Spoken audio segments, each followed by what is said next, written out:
Peace and Black Power family, as we said at Harlem Liberation School, Wukusu, which means wake up, clean up, and stand up, which is what we teach our people to wake up, develop consciousness of self, self-awareness, and self-knowledge, knowledge of the environment we're in and what time it is at all times. Clean up, to be self-corrective, to do the things that we must do to be better, to purge all that is negative and low within us so we could be our highest and our truest selves.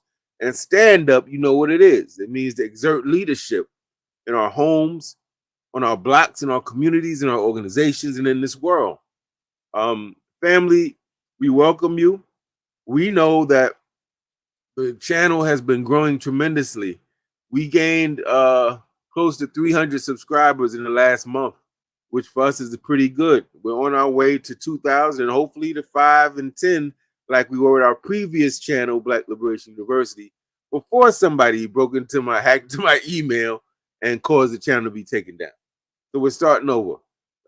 We believe that all of our broadcasts are very important because all of our broadcasts usually feature either me talking about some type of social political commentary that's of relevance to our people, or we interview somebody that's important in our community, an African or a new African, Black person who is doing something, providing information, working in our community, and sometimes somebody who's doing all that, but they come with a grievance, they come with a message, they want people to know something's going on, and they're trying to let the community know. Tonight, we have such a broadcast. Now, I have to frame this properly. We have a brother who is a New York City firefighter. He's a fireman. And because of the nature of some of the experiences he's going to share with you tonight, we are keeping him anonymous. I'm going to bring him on. He's not going to show, we're not going to show his face. I'm not going to say his real name. We're not going to talk about his address. We're not going to even mention the specific firehouse he works in for obvious reasons, because we know that these people can be vindictive. You know, when you tell the truth and you pull a curtain away and expose who they really are, they want to do stuff that's kind of low down to us in retaliation. So our brother will remain anonymous, and we will refer to him tonight, this evening, as Firstborn. Firstborn, are you there? Yes, I am indeed. Peace. Peace. My brother. Hey, yes, brother, we are so happy that you made time for us. Know that you got your own life and things you're going through, and we're glad to have you here. For those of you who don't know, how myself and brother Firstborn got acquainted was interesting. He actually hit me up. I think he had seen one of our videos, one of our shows on YouTube on a channel here, and he reached out to me with a very disturbing message. It was so disturbing. I had to turn to my queen. I said, "Wow, this brother, you got to hear what I had to, read what he wrote." And I said, "I got to get in touch with him." I was like, "Call me right now." His brother wasn't available to call me immediately, but he called me as soon as he could. And he had a grievance about how he personally is being treated on his job, not for a few months, not for a few years, but up to 7 to 10 years, just about the entire time that this brother has worked for the FDNY, as we refer to it. Now, those of us who live here in New York, we know that the FDNY, like most of these city agencies, has a legacy of racism as it relates to how they interact with Black people. And we had a brother in our building, young brother, who became a firefighter. Unfortunately, he tragically died. But we were very celebratory because that's a big deal to us. My father, I know, had wanted to be a firefighter at one time. When I was a little kid, I was talking about being a firefighter. So we look at that as a heroic thing. I'm interested to know, Firstborn, before we get started with anything else, when did you decide I'm going to be a firefighter, and why? What does that mean for you being a firefighter? Like for me, sometimes like when you're young and you see certain things, you don't know what you may want to become when you get older. And sometimes you see certain people come across, the screens, and you like, nah, that's not it. You look at, magazines, athletes, and you like, nah, that's not it. But it's sometimes it might be somebody to come to a school for a career day, and that was it. And I was like, oh wow. I said, okay, that's something I wanted to do, but I never pursued it. Like when you're young and you see certain things, but later on it might be something that'll trigger you, that'll make you remember that's what you wanted to do since young. Mm. Now, most of us, a lot of little boys say, "I want to be firefighter," and this and that, and then we wind up doing something different. But you stuck with that, Indeed. and Yeah. I know a lot of times, particularly during 911, I know Mm-hmm. that when people were at the games, Super Bowl, NBA Finals, all types of big events, giving mad shout outs to the police and the firefighters. Unfortunately, it's when tragedies occur that sometimes we appreciate the people in front of us, what they do. And so, even as all of us have complaints about different city agencies, we know that we'd be in bad shape if we didn't have a fire department in New Yeah. York City. So I think we all bear witness to the important work that they do. However, we got to call out the racism, and that, it seems to me, is what you're doing. And I like how you're doing it, Firstborn. You're talking about, this is what happened to me. Could you Correct. tell us? Could you share with people what you shared with me in that first kind of email you sent? Like, what is the nature? First of all, when did you become a firefighter? And could you tell people the unique circumstances under Oh which yeah. you became a firefighter? Yeah. Well, first off, I'm a priority hire, so it's a little different for us. We actually had to, fight a federal case just to actually get just to actually get the job, basically, for us to be granted entry level and an FDNY. So we went to court and we won. So once we won, you know, due to the test being biased. So the test that we had took in 2000, a lot of people took it in 2000, then certain people took it in 2006. Those tests, they said that it was very discriminatory, so they threw them out. So Mm. with that, a lot of us that were waiting at that time just for us to be called from the SDNY, um, after a certain age, you cannot become a firefighter. So that was another issue that we had to deal with. So it was a lot of things that we had to deal with just to actually get on to the department. So that's Hmm. how I actually got on to the department, because I was a Okay. priority hire. So I had to fight for my job just to actually get on, because they didn't want me there from the Now I would beginning. assume. I'm sorry, Firstborn. Continue. Uh-huh. From the beginning, it started off like that. Hmm. So this is a situation. This is one of the things that we all have witnessed or have experienced or we know about with affirmative action, which, by the way, the white man is doing everything in his power to get rid of. Let's be clear. He doesn't want us to have access to It's a way child labor. around a lot of things, though. It's that like it's a way around a lot of things when you can actually pull your peoples in that's not even from where you're from. So Mm. they can do that. They can Hmm. actually pull a people in to your neighborhood where they're not even from, and you don't even pull your own people in there first. And I assume there was great resentment that you were, as you framed it, a priority hire.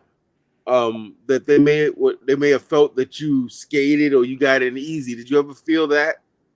Yeah, they thought basically like it was given to me, like it was I didn't get it how they got it, so it was like they started this.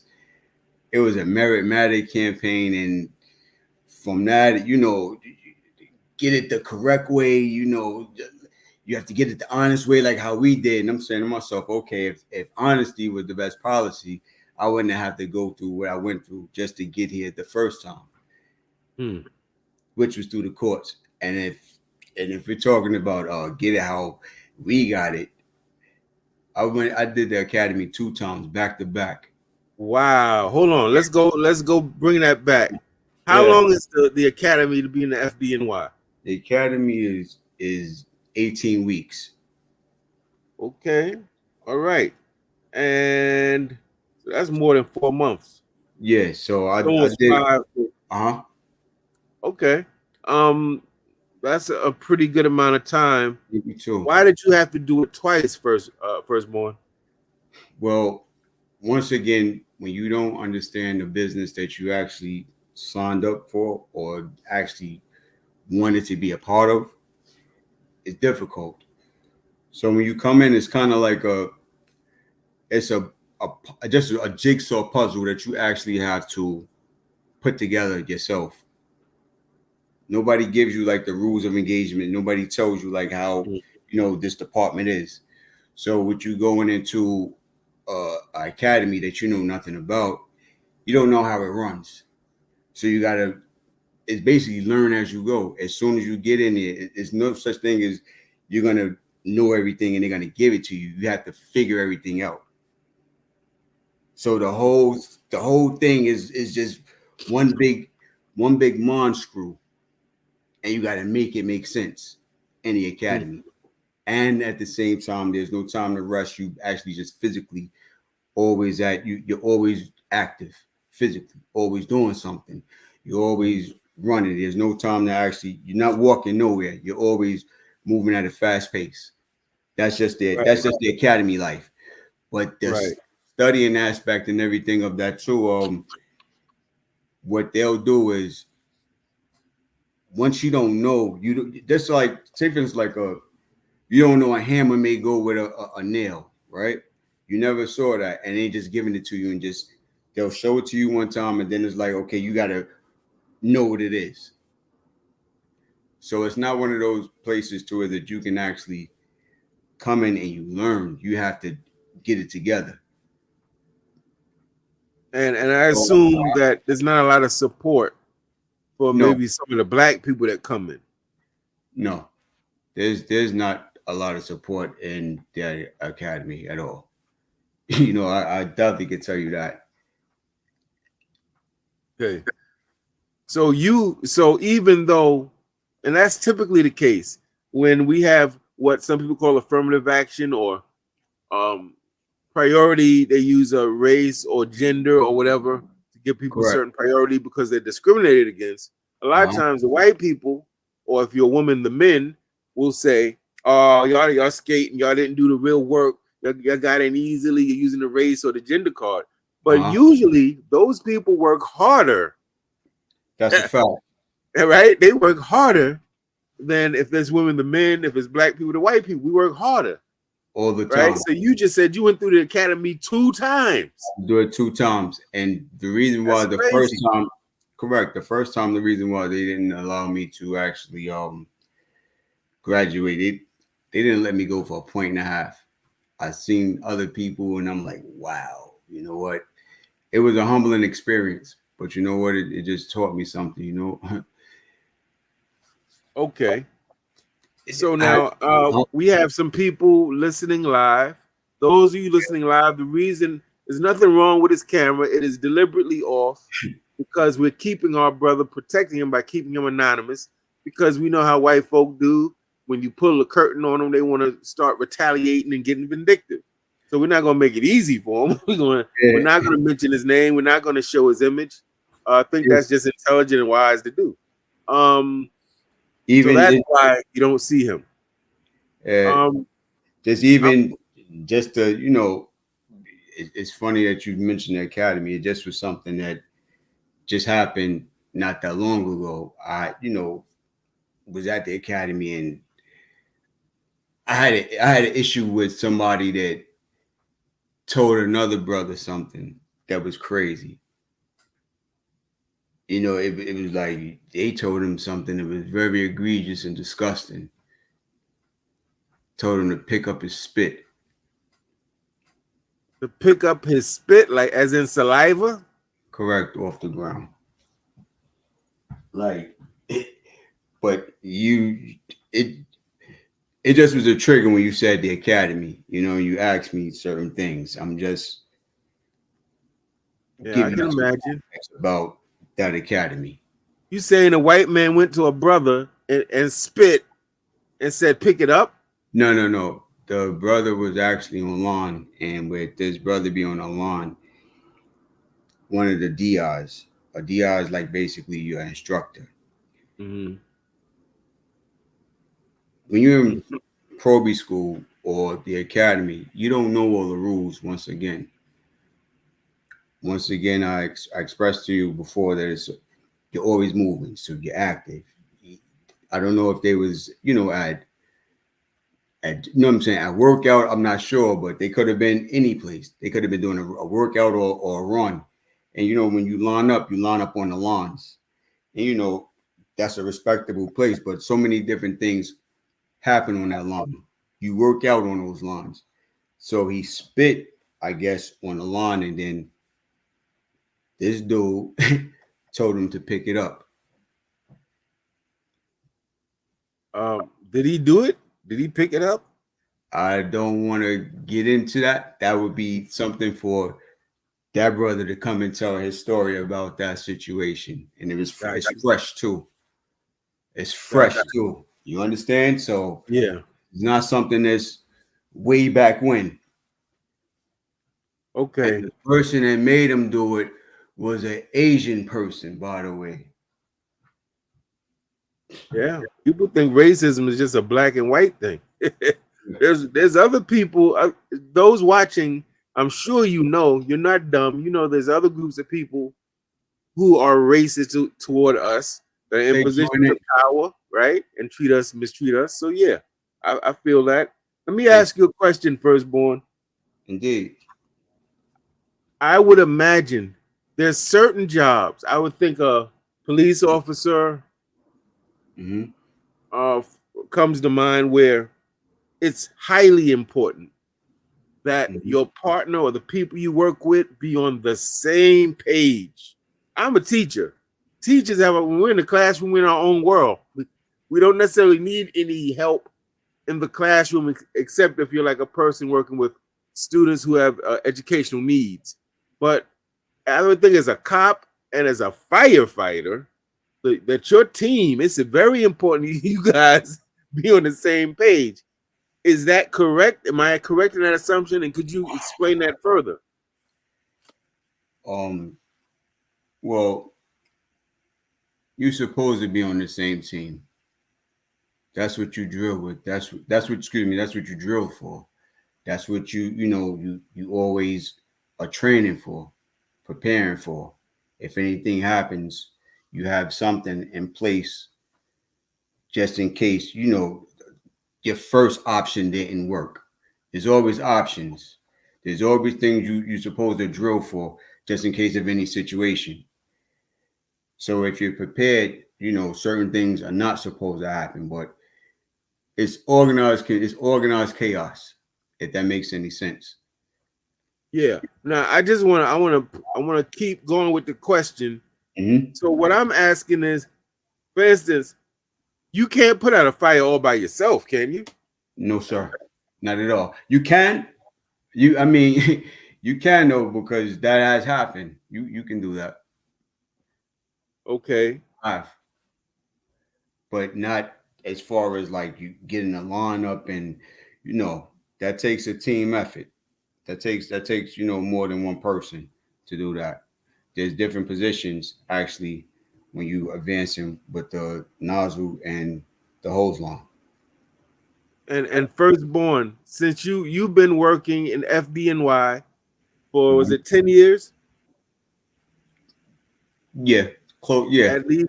Okay, now, so in that period of time, have you ever felt like you were working with a team of people that had your back? Um, it's very selective when they'll have they'll have your back. So it's like, okay, we'll have your back just because we supposed to have your back here. But things can always, you know what I'm saying, happen that's not supposed to happen. Could you, for those people who are watching, could you give us, you wrote to me, brother, Uh-huh. I need to get this word out before something dangerous happens. And that Correct. caught my eye. Like, whoa. Yeah. What are the Well, types of dangers that can happen as a firefighter if, let's say, you work with a team of people who don't respect you or have hatred towards you? um, anything can happen. They can leave you in a Mm. fire. You Leave know, you in a fire? yeah, they can leave in a fire. You know, they can, you know, leave without you to respond to a call. It's a lot of things that can be done and has been done, and they continue to do them. You know, Has that not in fact been done to you? yes, it has been done to me.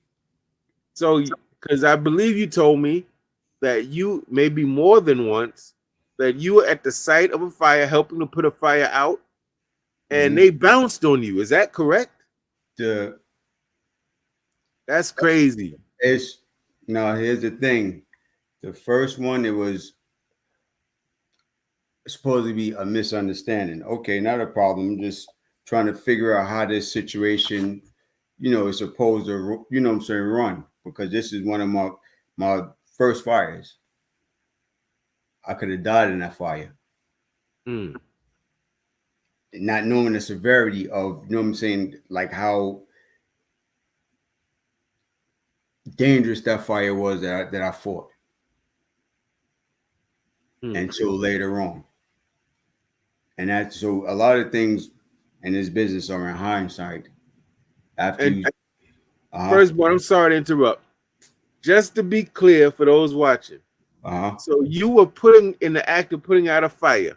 You were with other firefighters from your team, your firehouse, right. and in the middle of you put out the fire, they physically left you, knowing that you were there, and didn't say we leave and come on or nothing.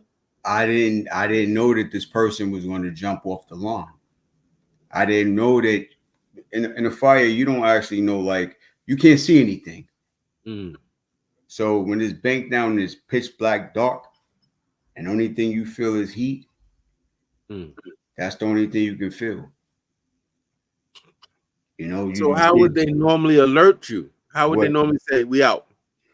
Oh, there's no such thing as we out. We come in together. We leave. We leave. We come in together. We leave together. Mm. That's what it is. There's no such thing as you supposed to leave without the next person. Everybody's That sounds supposed like to hood rules where I'm from. say It sounds like correct, the hood rules. You go somewhere correct, together. If but there's tension, you leave together. correct, how can I say this? It's selective. Mm-hmm. Now I couldn't do that, but he can do that. I couldn't jump off the line and and still go to a firehouse. They'll run me out this business. I know that's right. Yeah.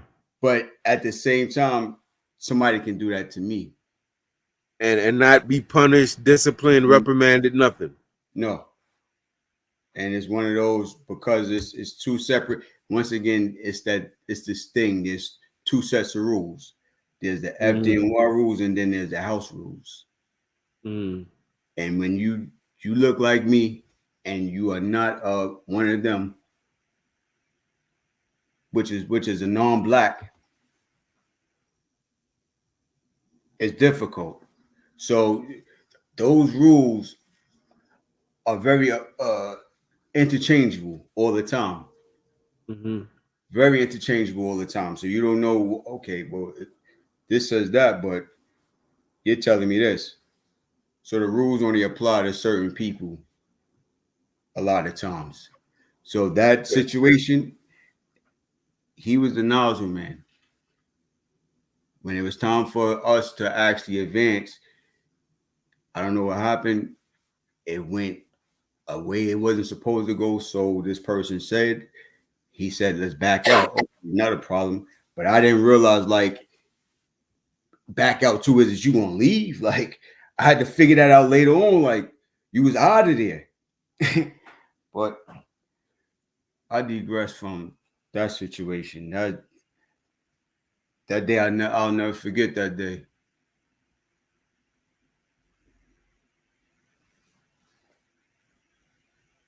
I am a person that has a certain type of diet. Since 1986, Uh-huh. 87, I have not eaten pork. I have not eaten beef. I couldn't hear you, my brother. Like the sound went out for like 2 seconds. Can you hear me now? Indeed, yes. Yeah, I was saying since 1986 or 7, I haven't eaten beef or pork.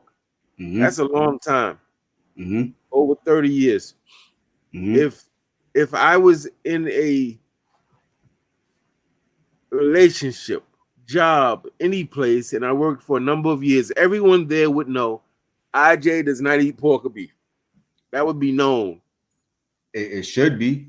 And I would be somewhat offended if, despite knowing that, people kept trying to give me some pig or Right. some hamburger.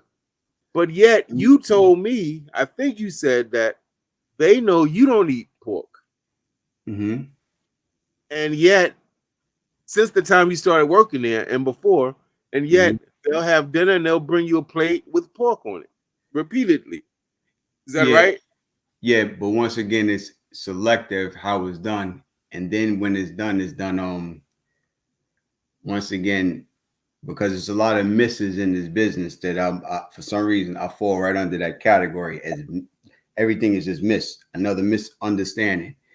Hmm. So it's one of those misunderstanding situations with the meal, or it was a misunderstanding, or it's some type of I forgot, or it's anything that's subpar to But where it's just, okay, I, huh? I I feel you on that. But now let me ask you this: Huh? does that happen to the white firefighters? For instance, I assume there's white firefighters that have No, dietary restrictions. Do they forget no, what they eat and don't eat? no. No. Like I said, I don't know what I know. I can tell you what everybody eats and what they do not eat.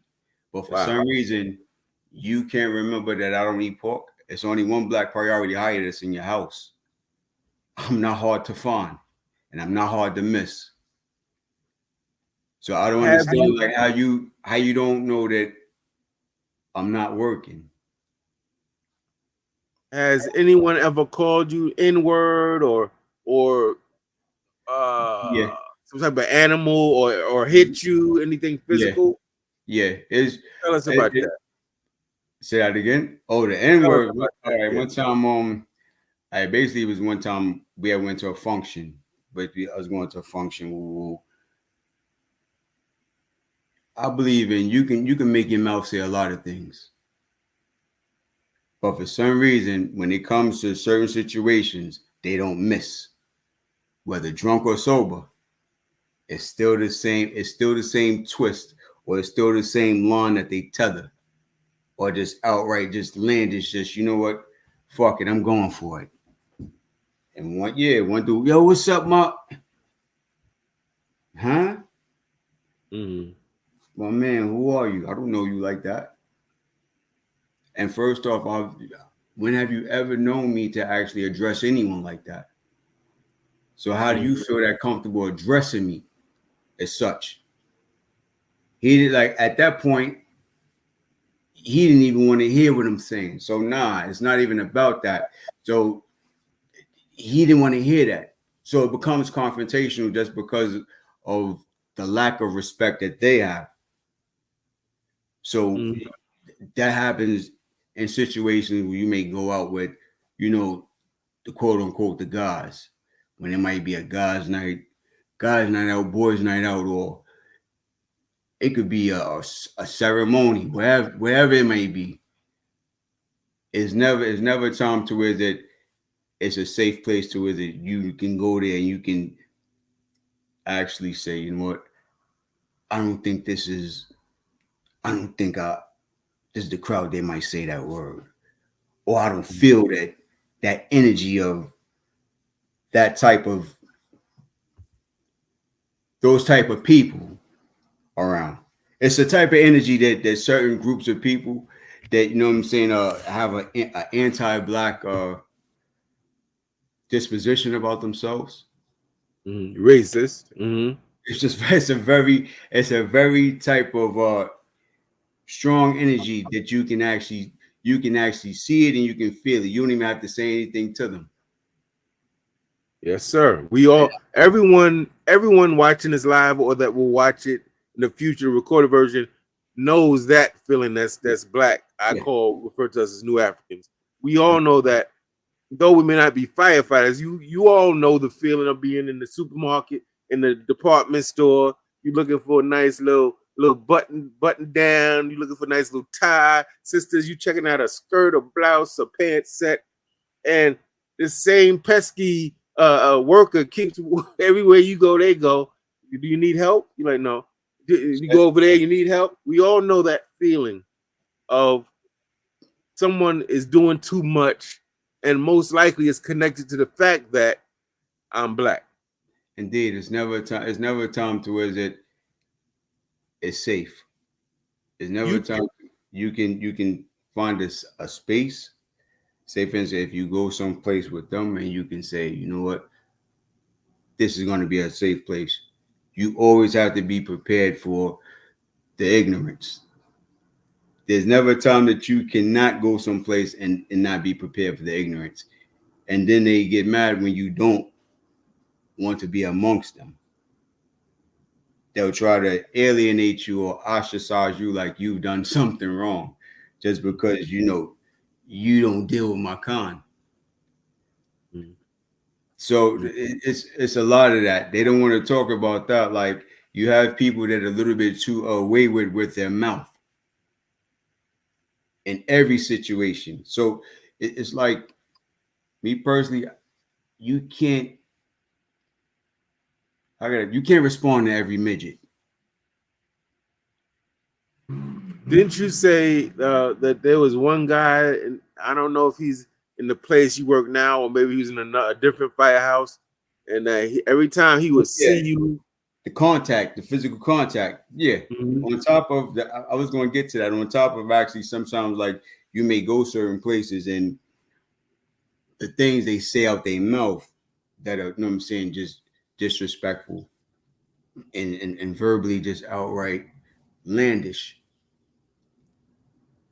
Not one time have, you know, I've encountered a situation with the N word. Another time it was another brother who went someplace, boom, boom, boom. He tells me he's with them and they call him a nigga. I'm like, what? I'm like, are you serious? So it's no peace even with the verbal communication. It's some type of assault. But the physical assault that you're talking about, yes, that did happen. That did happen. And this is why I had to reach out to somebody who shared the same hue as me. Because at the same time, a lot of things don't bother us when we from a certain area and you grew up a certain kind of way. You understand? So, okay, cool. First one, I'm going to brush it off. I'm going to eat that. Not a problem. But it's when I have one dot and another dot, I can connect the dots. When I can actually connect, now this is a pattern here. So after the second time, I said, okay, self, this is a pattern here. Third time, now it's an issue. And what was the person doing to you, firstborn? Oh, basically every time they saw me, they went out their way to actually bump me, like physically. Like I'm talking like a hard pick. So if we was on the court, it'd be like a pick. You like, okay, so they would come up and bump you. Correct. I'm talking a 1987 bump. Mm. You understand what I'm saying? Like Anthony Mason, New York Knicks bump. Indeed. Yes, big sir. shoulder. Yeah. That type of you know, physical altercation. Wow. Those type of interactions should not happen at work. Now I know for me, if I'm teaching, I go to maybe I go to assistant principal, maybe there's a dean or the principal, and they have a whole little protocol to deal with such matters. You report that, yada yada yada, it goes here, it goes there. There's a maybe investigation. So I'm assuming you a sharp brother. I know that you know how to advocate for yourself clearly. So I'm assuming when these things happen to you, you went to somebody in the firehouse and reported it, right? Did that happen? Yeah, I've actually did that. Just trying to dot all my I's and cross all my T's for the simple fact of one, I'm always in the present and the presence of who self is all the time. So there's no such thing as being woke. No, I'm present. Never woke. I'm present always.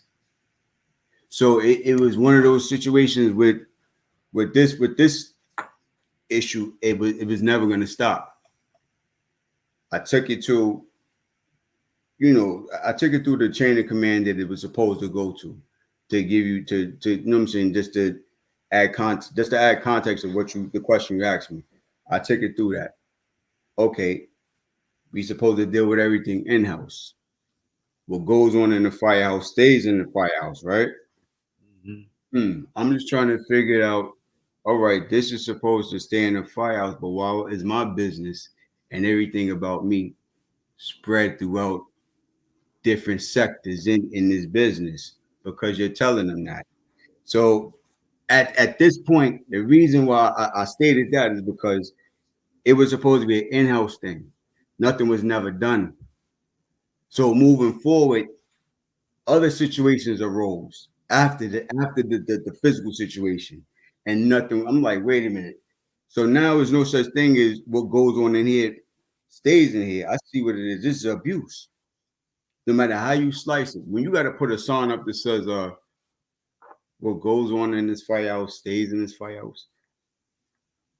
What's going on to is it When you said something earlier, were you implying that people are talking about you in different sectors of the fire department? Yeah. Yeah. Oh yeah. Okay. So it's like how could it actually stay in the firehouse? But once again, it's this selective. It's this selective. Okay, ruling. The two sets of rules. So when you don't actually, it all depends on who's saying it. So they it's basically a pecking order in there. I want to take one quick break, brother Firstborn. We're gonna come right back. One quick break just to show something real quick for those who come out and want to support Harlem Liberation School.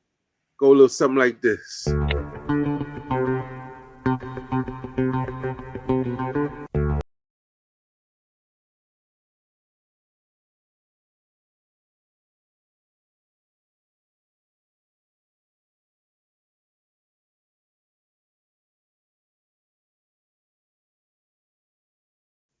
We are back. His brother IJ Taima from Harlem Liberation School, where we teach Black people to wake up, clean up, and stand up. And we have our special guest, who we are referring to by a pseudonym as Firstborn. That is not his actual name. We are not sharing his name. We have his camera off because we want him to have anonymity for his protection, because he's kind of talking about what we would characterize as racial harassment on his job. He's a New York City firefighter. And we don't want people to be vindictive or try to retaliate. It sounds like they are They always doing that. psychologically harassing you. Would you agree with that? Psychologically harassing me, physically harassing me too as well. So I mean, I'm just trying to figure out what would you classify it as? What do you think their end game is? Why do you think they're just doing this because they hate you, or what? Do they have an agenda? What do you think their end game is in harassing you? To make you leave. It's to make you leave. It's designed for you not to actually be there. It's designed for you to not be comfortable. There's no area to where that if you're black, no, scratch that from the record. Excuse me, because I can only speak for me. If you're black priority higher, like myself, I can speak from that standpoint. So there's never a time to where it in this area, in this profession that I'm in, that it's a safe area. So you always have to, not be on guard, but you gotta, be be be on the swivel. You got to be on your square all the time. Yeah, which is ironic, brother Firstborn, that here you are running into burning buildings and saving Huh? complete strangers' lives all the time, and yet They you still have have time for the nobody. bullshit. Right. Excuse me. They still got time for the BS. They still got time for the rhetoric. They still have time for anything lascivious you can think of. They do their Mhm. best work in iniquity. They labor in it. I want to share something that my lovely queen has posted up here. I'm gonna share the comment. Um, True story. She's referring to a time we actually had a fire. We had an outlet, an electrical outlet that caught on fire. It Mm-hmm. just we don't really know how that happened. So obviously we called. They came. FBNY came. Um, and there was a big group of them, and some of them were all right. But the queen is recounting that some of them had really negative energy, and that negative vibration they gave off filled up the living room Yeah. more than the smoke did. Mm-hmm. Right? And so Yeah. she's responding to that negative feel, like you feel like Very if cold. you're doing that job, we know it's a rough job. Maybe they didn't have lunch. We don't know. Maybe they had fires. They're tired, but there's a certain energy that we're expecting first responders, nurses, EMTs, teachers, police to have when they interact with people in the community. Have you ever felt that when you went to report to a site that maybe some of your colleagues that was working with you weren't the most friendly and engaging with, let's say, the Black or Latino people? It's always like that with certain individuals. Certain individuals, they know how to camouflage it when certain people are working. So it's Mm-hmm. very covert. But basically, say for instance, you get a ticket for a run. Once you get a ticket for the run, you turn the company out. Once you turn the company out, y'all on a call to go to that run, wherever it may be, EMS or fire. It could be for CO. It could be for you know anything. It could be somebody that's that's stuck someplace Mm-hmm. and they want to get out. No problem. It's not even how you respond. It's basically how you interact with the people that you're responding to help. And it's once again, it's very subpar. And the reason why I can say that it's subpar is because these people do not look like the non-blacks that are responding to them. Mm-hmm. These people look like me. So if you're actually treating them like that, I know you're going to treat me like that. And you do treat me like that. So this is how I know what you're saying is correct. It's very negative, very cold, very nasty. Like they like it's like one of those you ever been to a rest it's like one of those you go to a restaurant and they want to give you your plate, but it's like the way how they even sit it down, you can tell like it's going to be an issue. Like, oh no, I'm okay. That's how they deal with you. Mm-hmm. It's a very nervous energy a lot of times, and with it being a very nervous energy, a lot of times if they have to have a conversation with you, it gets aggressive. No, it doesn't have to get aggressive, but certain people that's the only way they know how to communicate. You have a lot of people in this business who don't know how to communicate, who don't know how to actually be at the public service. So when they come in there, you're supposed to be respectful. But the reason why it's not like that is because it's not you. They don't, and I know this for a fact because I've seen it. You do not deal with nobody that do not look like that. Once again, you do not deal like people who do not look like that. And I've seen how you deal with them. I seen how you deal with non-black people compared to people that don't look like you. Mm. It's Now very, you know. it's very, I'm sorry, it's very firstborn. disparaging. Very disparaging. Like I've seen a lot of situations to where that somebody like me will be denied, air for a tire, but I see you and your peoples and your, you know what I'm saying, confederation can come in here. You can get air, you can get anything else. Oh, okay. I understand. You don't have to say it, but you're showing it to me. So there's nothing really to be said when I can actually see everything you're doing. So anything you tell me, anything after that, we have nothing to discuss. I saw you in action. I'm curious, firstborn. We Mm-hmm. have a presidential election coming up in November. Yo. Uh, Donald Trump is running for president again. I'm curious to know, when he was president during that time, that 4 years, did you notice an increase in racial tension? Did you notice, uh, was it more uncomfortable for you in the firehouse or anything? Well, let's just say it's basically I was already in it's one of those situations you're already in the gladiator arena, but they just haven't unleashed everything on you. You know it's there. And Mm-hmm. you can see it and you can see it, you can feel the tension all the time. The tension is so thick you can cut the air with the chainsaw. But And when the Trump when they even heard about him being you know elected to the presidency, just the road to him becoming president, when I saw everybody remove their hoods,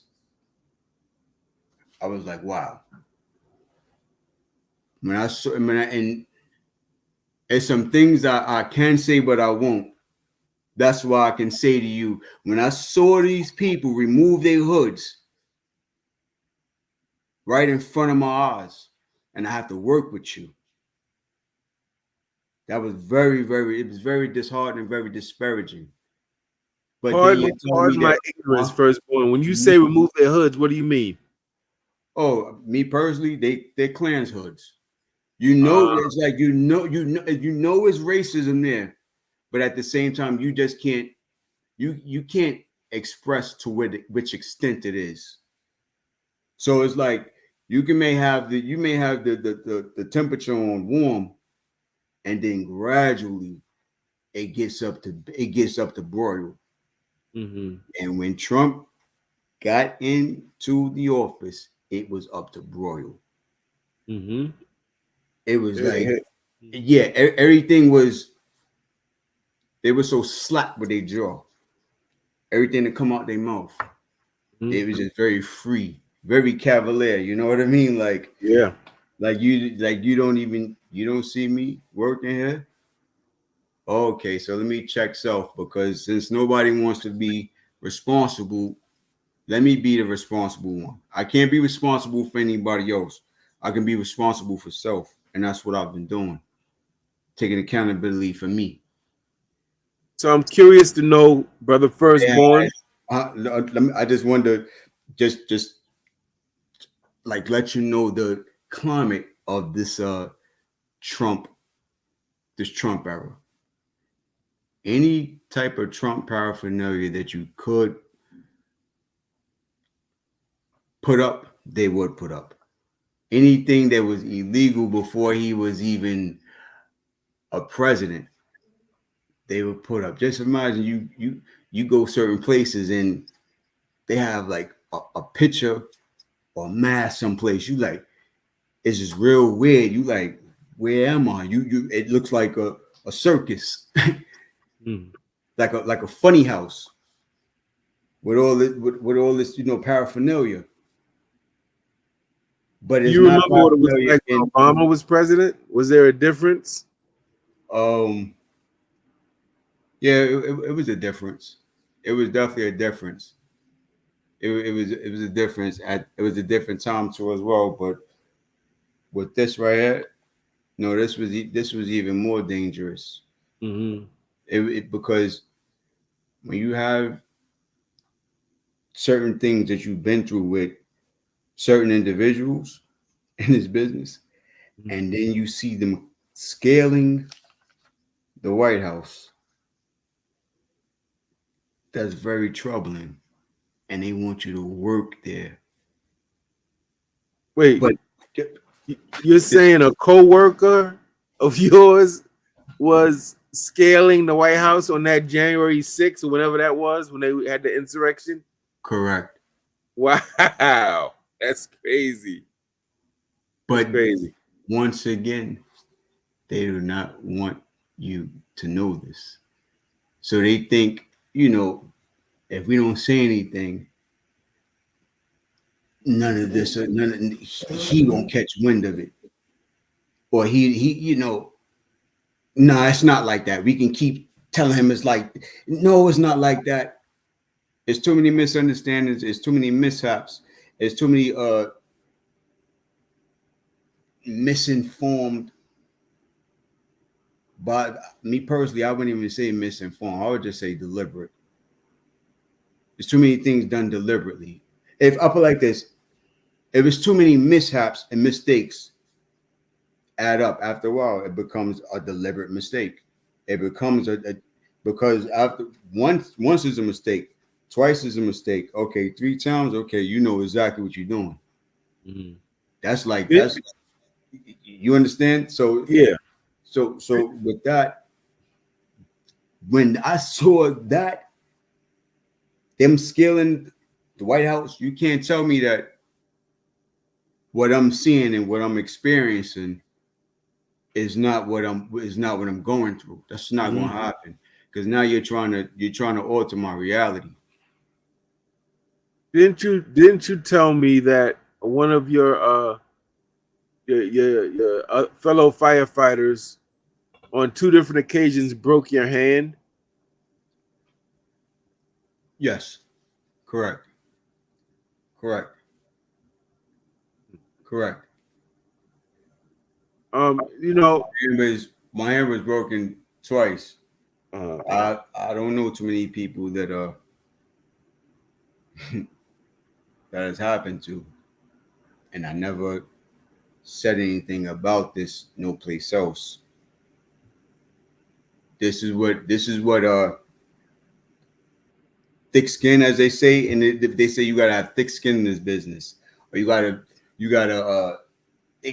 just gotta let a lot of things roll off your back. You gotta be like a water on a duck's back. All these cliches, yeah, those things sound good, but after a while, I believe once you start connecting dots, this is what's actually happening. There's no such thing as a coincidence. One time is a mistake. Once again, it's always a miss when it comes to me. Just like when my hand was hit, you missed. You were supposed to strike the tool and you struck my hand. So I'm just now trying. we're coming toward the close of this broadcast, Firstborn. I want to Indeed. first thank you for being courageous enough to make some time to air out some of these things. I hope that it has helped in some way, in a therapeutic way, to get some of that off your chest. But I also don't want to end the show without hearing from you. Is there something that what is it that you want, let's say, the community, what is it that you want the black people watching to do or think about or whatever? Well, at this How can present we moment, help? just you got to just support your fellow black firefighters. Know who they are. Even like a lot of them are just so damaged in this business. A lot of people don't even realize the hell they go through every single day. Because they don't want to say how disrespected by this job they are. The only thing you can do is just basically turn your back to the disrespect, because that's what I do. I turn my back on disrespect. Well, brother Born, Indeed. I am not a I an just attorney, but I I would like to make a suggestion that you, as soon as possible, if you have not already, contact a civil rights attorney, particularly one that works with these big outfits, these big that goes against big institutions and organizations. Um, indeed. Probably the NAACP would be a good bet because that's what they focus on, legal remedies. Because it sounds like you have a definite civil rights violation case, and it sounds like, if I know the white man the way I think I do, that he probably does that in all his firehouses with You black people. you can up like this.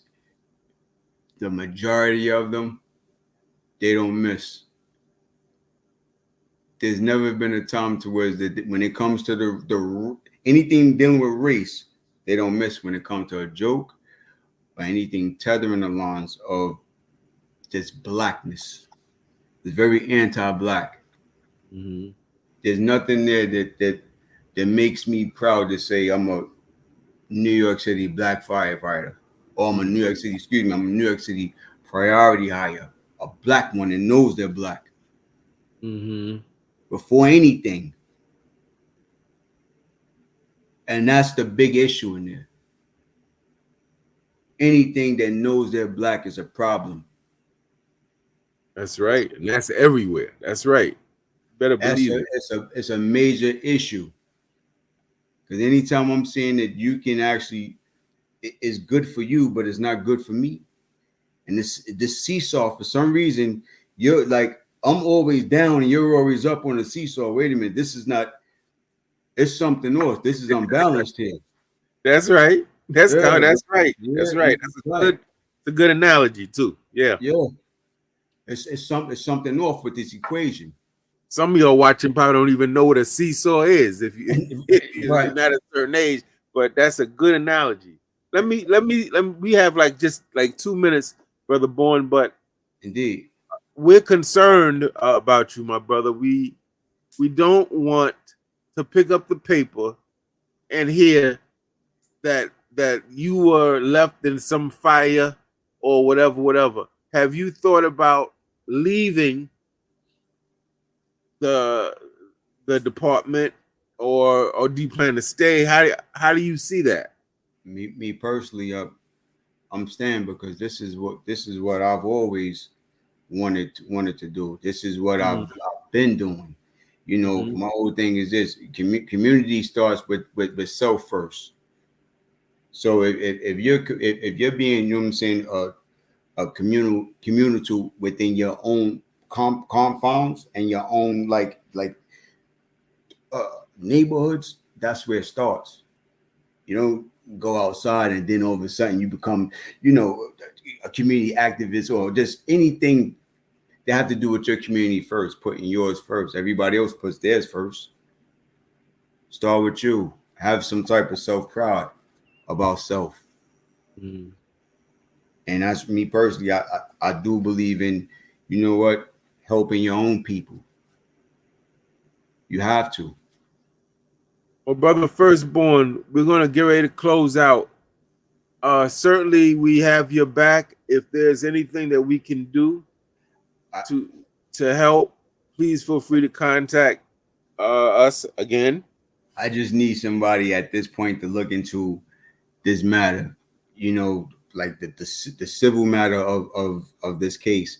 Just I need somebody to actually, okay, you know, look into the contract to see what, you know, what I'm stating is correct. Also, no, do what the contract said. It said I was supposed to be whole. And you were supposed to make me whole.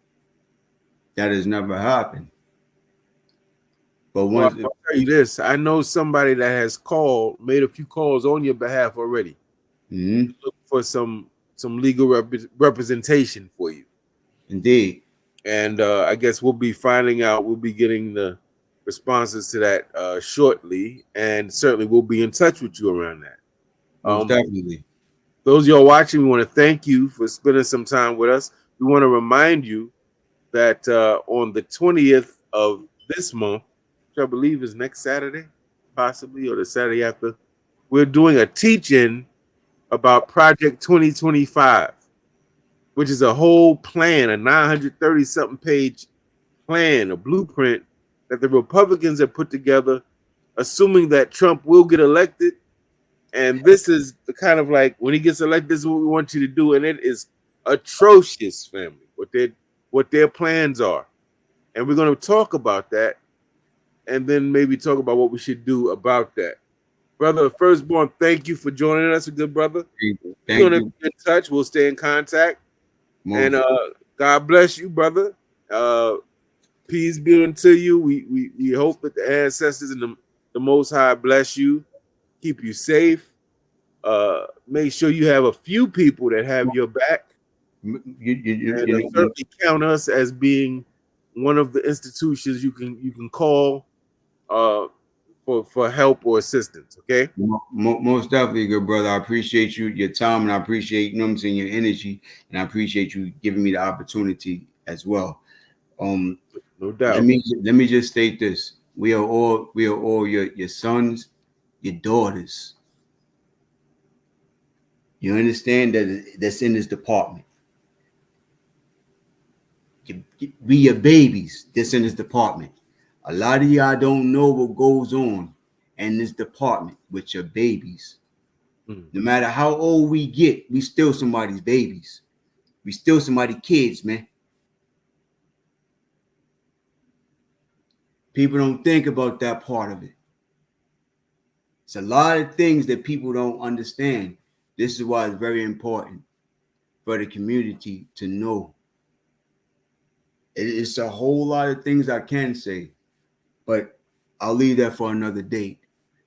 But once again, if there's any type of legal representation to it that can look into this matter, any type of community activists that, you know what I'm saying, that are in these areas, check into what I'm saying, because it's not a law. I want these people to come and say that I'm lying so I can really do what I did. Okay. There's more. Yes, sir. Well, brother Firstborn, we're gonna end our broadcast. We're gonna be in touch, my brother. This ain't the last time we talking, so Indeed. We'll be in touch. And as All right. we get information, we will funnel it to you. Information that can help, that can be of assistance. All right, good brother. All right. All right, man. Peace and black power to you, brother Firstborn. We will be in touch. And family, want to thank you all for coming through. We want to remind you that you can support Harlem Liberation School through Cash App, as you see scrolling on the bottom. We want to remind you can support by subscribing. If you have not, click that red subscribe button, click the like button, leave a comment, hopefully respectful and encouraging, and let other people know. Don't keep all this goodness to yourself. Share it, right? This political education and information is exceedingly powerful.